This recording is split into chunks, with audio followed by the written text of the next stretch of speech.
বাড়ির গোপালকে সর্বত্র নিয়ে যাওয়া কি উচিত? বাড়ি থেকে বের করে সহজভাবে বলতে গেলে বলবো, কখনোই বাড়ির থেকে বের করা উচিত নয়।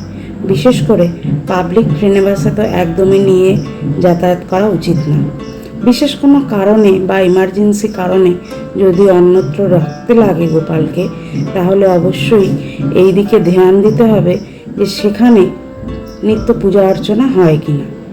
বিশদে জানতে গোপালের সাজঘরে এই ব্যাপারে বিশদে ভিডিও করা আছে। যদি ভালো লাগে অবশ্যই লাইক কমেন্ট করবেন, আর প্রিয়জনদের শেয়ার করে একটু জানিয়ে দেবেন। এ ব্যাপারে কারোর যদি কোনো মতামত থাকে তাহলে অবশ্যই কমেন্ট করে জানাবেন। সকলে ভালো থাকবেন, সুস্থ থাকবেন, আর এভাবেই ভক্তির পথে থাকবেন। সকলকে জয় শ্রীকৃষ্ণ।